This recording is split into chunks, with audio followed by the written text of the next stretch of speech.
Welcome back to Conscious Not Crazy. I'm Kori, your host, and I'm super excited to be back today. And I'm back with a special guest, Efrat Shokef.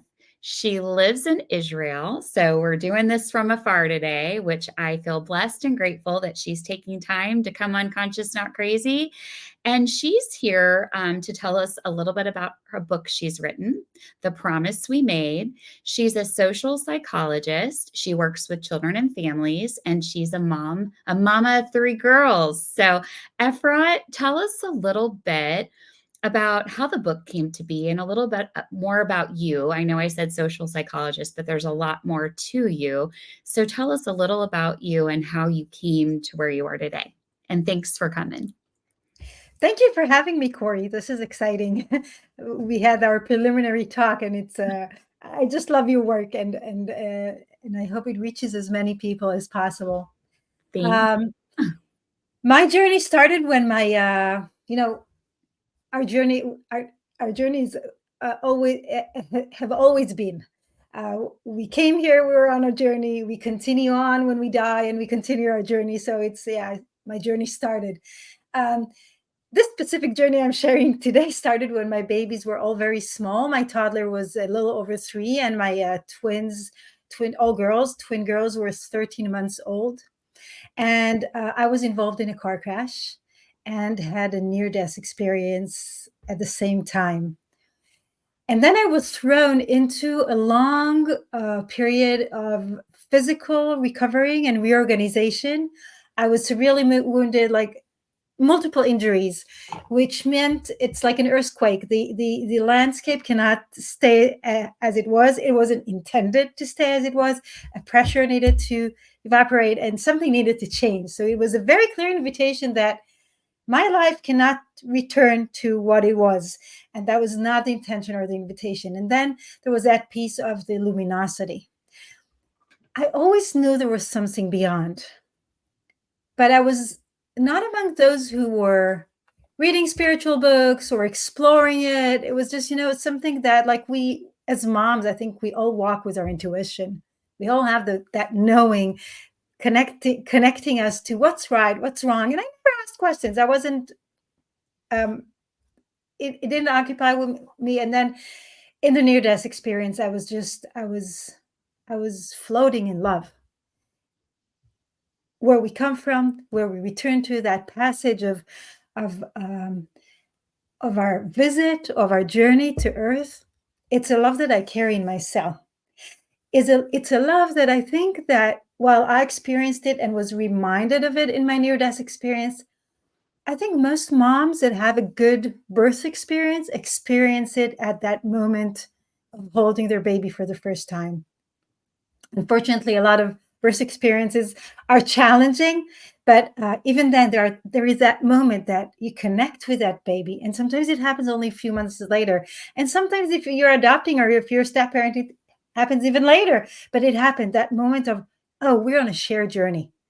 And I came back with a lot of insights from my near-death experience, but I think the most profound one that was leading me was understanding that we were more.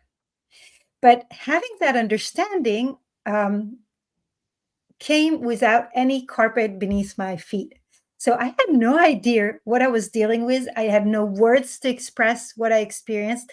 And today I know that most people that have near-death experience or transcendent experiences from other types, religious or not religious, it's the gap from our regular life is so huge that we need to find the words. There are no words to express it.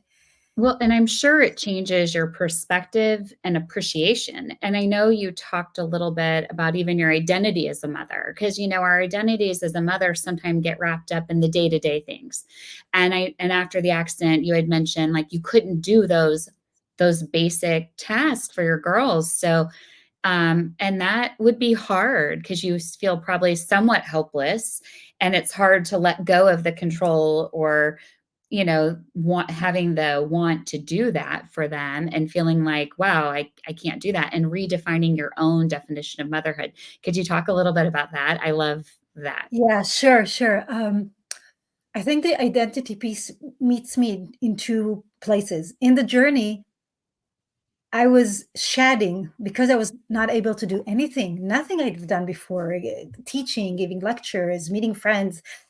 All my definitions, being a sister, being a daughter, I wasn't. My mom started, she was caring to me like she was taking care of my own daughters, um, helping me shower. It was like we were in a real regression of what was happening. And so I was shedding everything. But that identity of being a mom was the one identity I was not willing to shed. I was not willing to let go of. I was not doing anything. I was not a mom. I wasn't in I was in the hospital for a long time. Then I was coming in and going because I had more operations and all kinds of treatments. And I was absent in the house because I was not doing anything. But that piece, I needed to be their mom. It was the one motivation. Right. Uh, but I wasn't their mom the way I was before. Right. And I was going to say, because you said, well, I wasn't a mom, but I'm like, you were always the mom. You just couldn't show up as you had previously within the action Exactly. of it. And I think, there's a book called Atomic Habits, and I love that book. And it talks a lot about Yes. identity. And I think too often athletes identify too strongly with, I'm a good baseball player, I'm a good basketball player. And then, the majority of kids or adults that even play to the college level don't go on to play professional ball. It's a very small percentage. And if their identity is so wrapped up in that, instead of the qualities that make them good at that, just like our identities as moms sometimes probably do get a little bit wrapped up in the task, but really it's what are the qualities that make me a mom, the empathy, the connection, the love, all of those things. So it's just having to shift or change your perspective of that, which I think is great. And it's unfortunate that it was an accident, that's scary that you had to go through all that. But I do think hard things bring us good things, things. I literally have an arrow well, there it is, tattooed. I can't tell where to put the camera right Yeah, here. now you can see it. Yeah. Yeah, an arrow on my arm because, before an arrow will shoot forward, you have to pull it back. So often in life, I feel like we're challenged and we're pulled back before we shoot into something great. So it's so awesome to see that something good came of the bad and that Yeah. you framed it that way. Yeah. But I think if I go back to I think that as moms in the modern culture, we have a lot of tasks, and we often, I like the way you put it about the qualities of what we're doing. We often lose ourselves in the doing, realizing and accepting that what defined my motherhood, and I was a very devoted mom even before everything happened, was by the doing, was a very difficult something piece to recognize. And I noticed this also with a lot of parents that I work with today. Stopping, taking the deep breaths and saying, what are my qualities?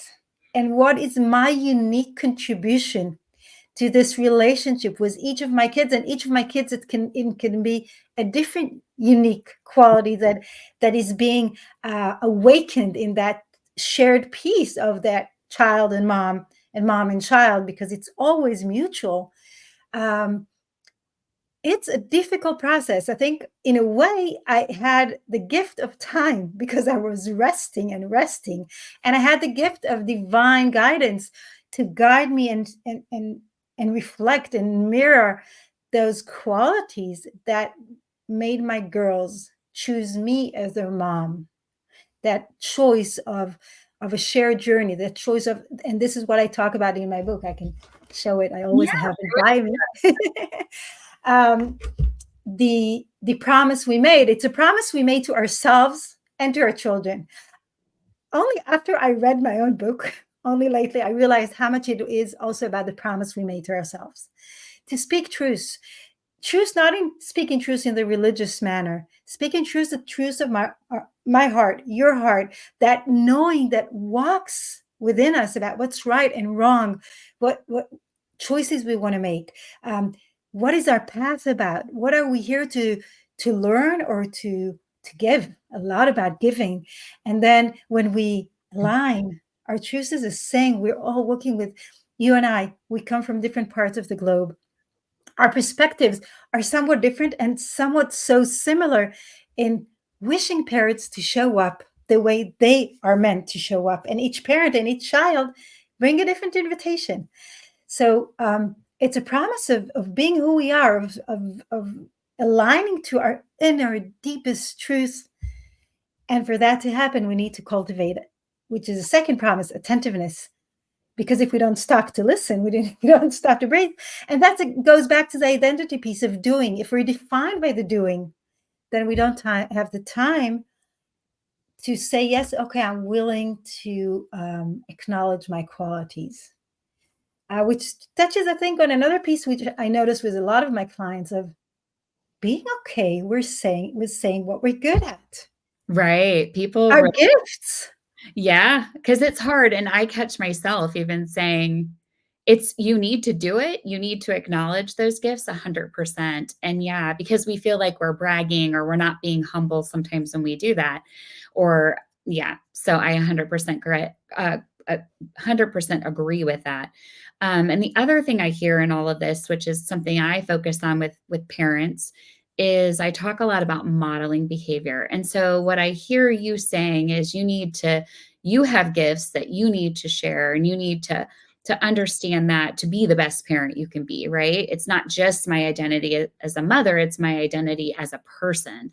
And by being able to do that, we're modeling that. And we all have different gifts. We all aren't born to do the same thing. Yes. And that doesn't mean one's better or not. We're not all meant to be good at the same thing, because that would be really boring. And another way I say that too is that requires that inner work, and you had that piece. You didn't have a choice. You got it in an unfortunate way, but it's hard for people because we're so inundated with emails and activities, all the things, all the doing, that it's hard to take that time. I think we have guilt when we stop and we sit down and we slow down to really unravel our own stuff, our own junk, and our own preconditioned responses to things. So one of the things I heard this, I was at a speech or listening to a speaker, and it was healed parents heal people, hurt people. So really, to be the best, and I talk about this, to be the best parent you can be, you have to become the best version of yourself, and that is healing childhood trauma. And there's different types of trauma. When we say trauma, people think often abuse or physical trauma, but there's emotional trauma. We all have some type of trauma. It just looks different and different, based on how we were raised. But it's that pre-programming, and you can rewire the pathways of your own brain. It just requires consciousness, hence the conscious, not crazy. And again, I think we both stumbled upon what we do because we had kids and we wanted to be the best mom we could be for our kids, which led us to podcasts and books and all these fun things. Yeah, I think there's another layer that I find it important to stress to what you're saying. Children choose the parent that would maximize the chances of fulfilling their paths here in this lifetime. And this choice has both personal perspectives of the condition, your personality, your genetics, the cultural environment, all kinds of pieces that craft the conditions. And then there is that piece of the promise itself, because it's being our best, the best version of ourselves. It needs to be aligned to who we are in essence.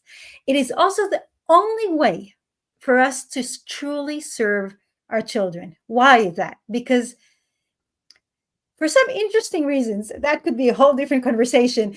We don't remember the signs and posts that we put for our path. You don't remember yours. I don't remember mine. We find them, and then we know, oh, that's a precise moment. I'm here. It's a soul moment. I'm aligned.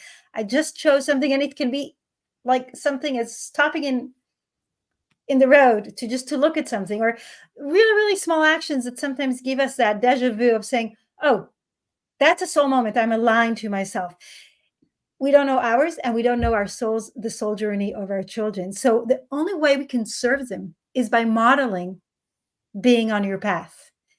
So for some people, that means that they need to tune in. For some people, that's becoming conscious and rewiring your brain. For other people, and that's the type of work that I do, is more shamanic, deep soul healing that unweaves like all kinds of vows and curses and things that happen on the family line and are not even yours.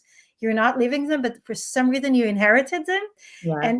And as we heal and we become ourselves, we show up for that modeling of be who you are. And I'm for that because that's what I'm doing. And we are also unweaving all kinds of wounding that run on family lines, and our kids don't have to deal with them. Well, and I call that breaking the cycle, right? Yes, Like if exactly. because I feel like we were raised in a generation where children should be seen and not heard. Do as I say, not as I do. Well, just because I told you so, don't laugh, Yeah. or not don't laugh, but don't, or don't smirk at me. Don't cry. And often with boys, girls, be polite, be kind, and to the point where I Yeah. was supposed to be so kind that I grew up being a people pleaser. That was something Mm. I had to overcome. But yes, 100% when you figure out what it is, and we have slightly different ways of viewing this, but yeah, that's the same thing. What you're calling, what you're meant to do, it does feel different when you feel aligned, because it doesn't become about what I get out of it. It's what I can give. It's how do I help? And it's very purposeful. And because my passion for what I do is because I was feeling like a failure as a parent. I didn't like how I was managing my kids' behavior. It didn't feel in alignment. It didn't feel good. And I discovered a much better way. Have I perfected it? No, that will be a work in progress for the rest of Always. my life. Always. I mean, and my kids keep last night, my son, God, I love him. He was rude to me after his football game. And, we bend over backwards for him. And I had a moment, I don't take much personal. I've really grown in my ability to not do that. But it was like a punch in the gut. And I'm like, wow. But I'm very careful because I never want my kids to feel like their behavior, they're responsible for their behavior, and their behavior has consequences, but they're not responsible for my feelings or how I react. I have to own that, but I also need to communicate, because my feelings are also valid, right? And he was super sweet and, apologized, and he's a hormonal teenager, so to be expected. But It's a I tough age. well, and what I hear you saying too is we have this belief system, and I often refer to that, just for my audience's sake of making the connection, is limiting beliefs. We as humans have a lot of limiting beliefs. I mean, it might be as simple as I used to say, I'm not book smart. And it's because I struggled with reading. I love books. I've read hundreds of books through audio because I'm probably dyslexic, just like my son. So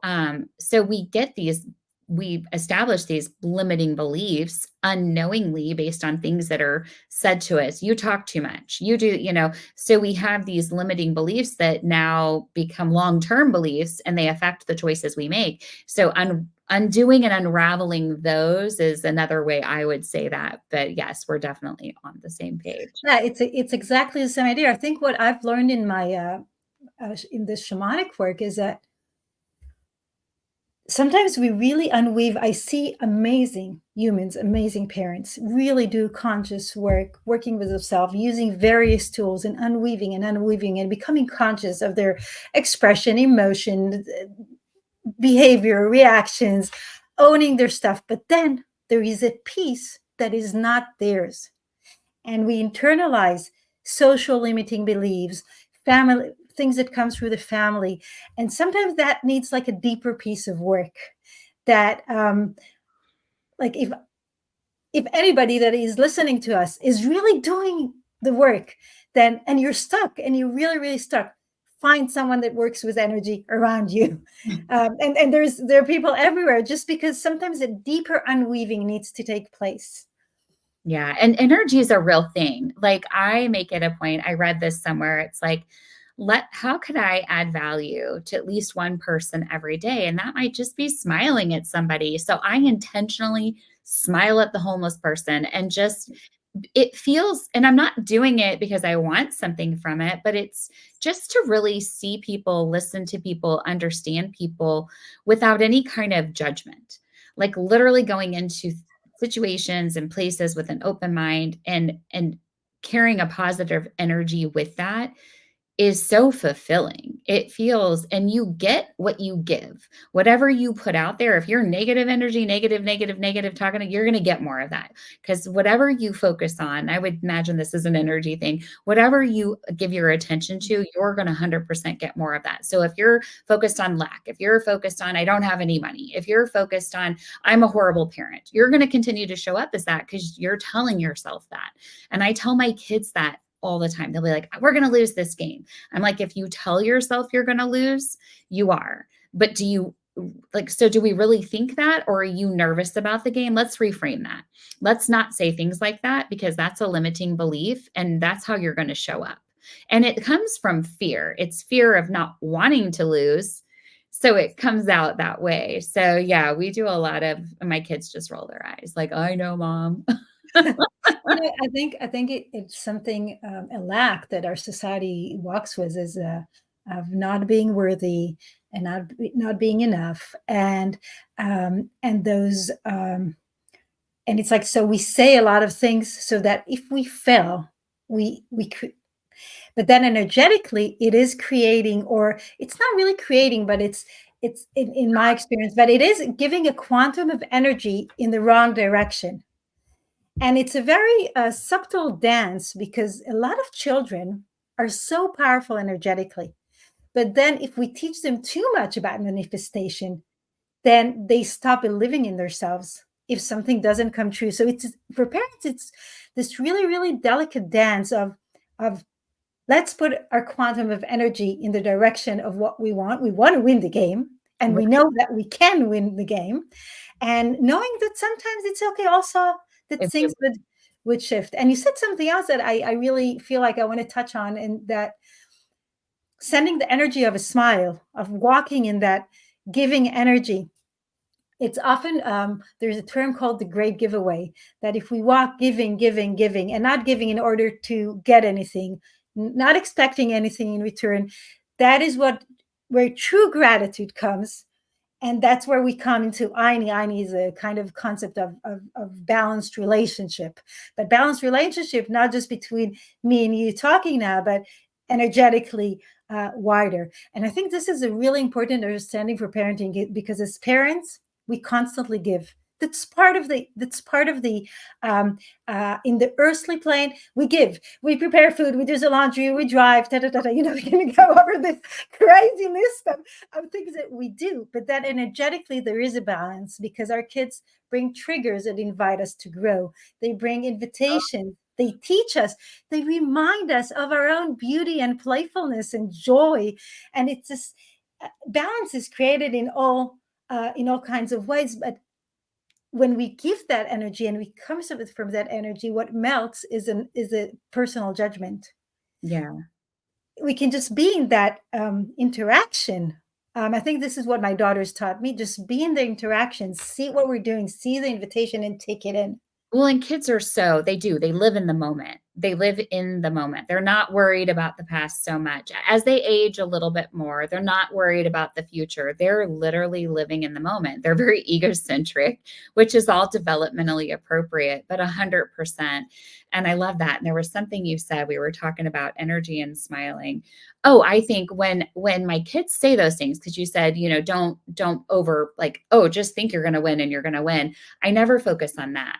I just focus on that. If we think the worst, we're not going to help ourselves win. So yes, definitely. It's like, yeah, we don't want them living in La La Land. Like visualization's a thing. I do believe in visualization. It works.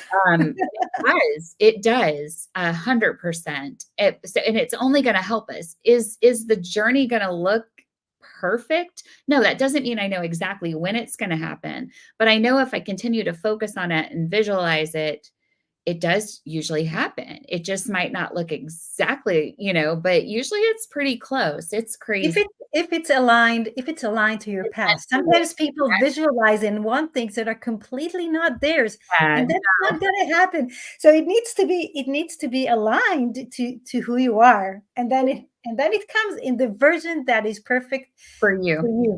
That's Yeah. you said it better because that is exactly what I meant. Like it happens, but yes, when it is meant to be. It's about trusting the process. For me, it's about having more faith than fear and letting go of control. And that's hard. And I know that's hard for a lot of parents with kids. But yes, it's just I focus on positive intent too, seeing the best in others. When you Mhm. have someone that's rude to you, like, wow, they must be having a really bad day. I'm going to smile at them and maybe and you never know. I interviewed a gentleman who's a public speaker a couple weeks ago, and he's a public speaker now, and he's been to prison 3 times and, had a rough childhood, but has come out of that and made the best of it, is a motivational speaker for people now. He's writing a book and he's done all kinds of amazing stuff, but he also has a lighting business and he works in a bucket truck. And this is Coffee Cup Chuck is his name. He's awesome. And he was in the bucket truck one day, and there was a guy that walked up to this bridge where he was working and was just standing there. And he said he looked so angry. And Chuck looked at him and said something positive to him. I don't remember the exact words, but he made a positive statement. And the man looked at him kind of, and he was like, well, I don't know what that did, but he turned around and walked away. About a year later, he runs into this man again in a gas station. And the man comes up and hugs him. He said, you saved my life. He was going to jump off the bridge. I mean, so talk about energy and having an impact and You wow. never know. We don't know the stories of people. So we No, live people that we meet when we pick up our kid. I'm homeschooling, but for me, so it's in the homeschooling community. But people that we meet, our neighbors, unless we ask questions, and you don't talk intimately with everyone and tell your whole story, like I share in my book, but it's not all there. we So might, but yeah, so it's being that open and accepting that we don't know somebody else's we don't know what happened in school today when our kids come edgy. We don't know what happened in our partner's drive home. We don't know what happened. So we talk about things and communicate, and communication is so important, but then it's also that openness of the heart that you're describing, of just being okay with and not taking anything personally, and just being there for others. yeah, the So not reflecting that something else is possible. yeah, and not taking it personal is so hard for people. I think too often in the world we live in, everybody wants to blame everybody, and there's no accountability, and people take everyone's behavior. It's like, no, they're angry. It has nothing to do with you. And even when your child talks back, or even like my son, there's everybody. I always give an iceberg theory. The tip of the iceberg is the behavior you see, but what everything below is what's driving that. So we never know what's below unless we dig in and uncover. And I always recommend just asking questions. So like, how was your day? What's going on? I noticed you seem a little upset. Just approaching it with positive intent and in a way, and noticing behavior. So I love that. So, tell me, so you talked before, or we had talked a little bit about when parents come to you, they come to you often because they're struggling with their kids. And you said you always end up working with the parents first. Tell us why. Why is that so important? And we've touched a little on that, but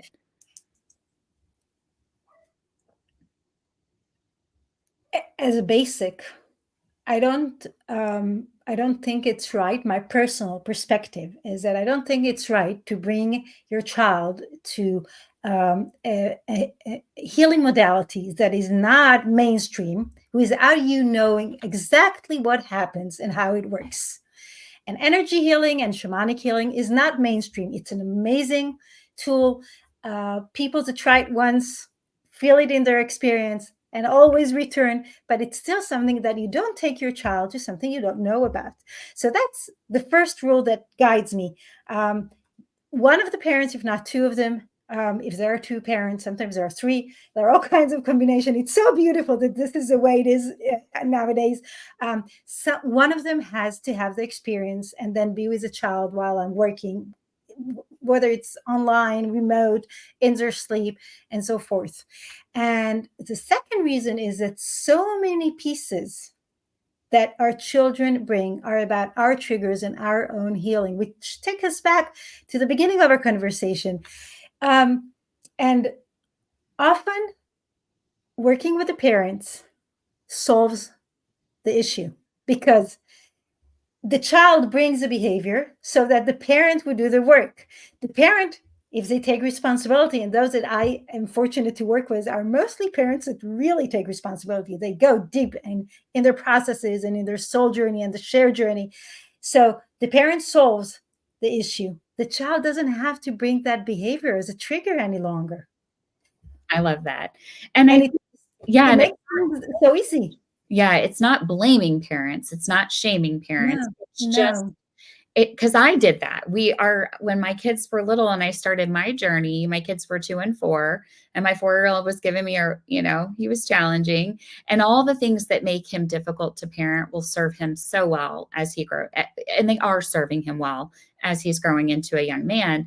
And, but it was like, not knowing what I know now, it's like, what do we need to do to fix this so my life's easier? I mean, that's just what it felt like because it was not an awesome. It was not. It was difficult. It was challenging, and I was overwhelmed. And what I found is I need to fix me. It's how I'm responding and reacting, and I had to really dig in and understand my own triggers and break those patterns and habits. So 100%. And So yeah, but it's not. I'm gonna be really really direct. It's not about fixing you. You didn't fix you. You healed you. okay, healed me. Yes. You healed you I'll take because there are no. It's not about fixing. We're okay at each moment. We're okay as we are, that. and we're different as parents because the same two children will bring the same Oh, yeah. trigger, but for each mom, the trigger is inviting a completely different process Yeah. because that's a sole choice of who you're walking with and why you're walking with that person. And I think we also need to remember that while a lot of those triggers are for invitations for us, some of what our kids bring is not ours. And it doesn't matter how much energy work, how deep we go at the soul level, how we work with every modality existing, they're not ours. It is something that they brought for their own journey. If we heal everything that we can on our own, then we take off their plate a lot of stuff, and dealing with what they have to deal with Yeah. will be easier. Well, and what I say to parents is when you aren't reactive and when you stay composed and when you're healed, not fixed. I love that because you are right. That is better. You can correct me anytime. I'm good with that. I love it.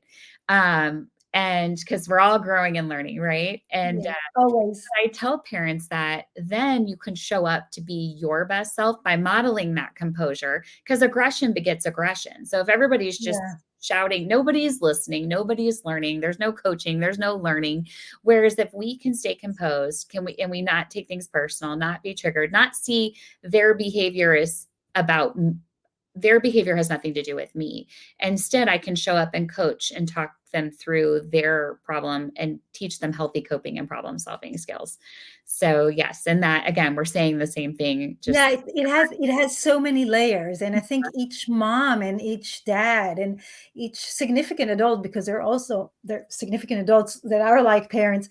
It's just about observing and sometimes asking, at what layer is it? Is it now at a layer of taking the invitation for myself? It is at the layer that I need to give my child a guidance on how to talk, how to work their emotions, how to integrate the experience they had. It just and it's hard work being yeah. parents because there's so many layers to it. Yeah. I think a lot of people don't do it for a couple of reasons. My favorite thing to say is don't give up better for perfect because they don't feel like they can do it perfect. So they never try to just be better.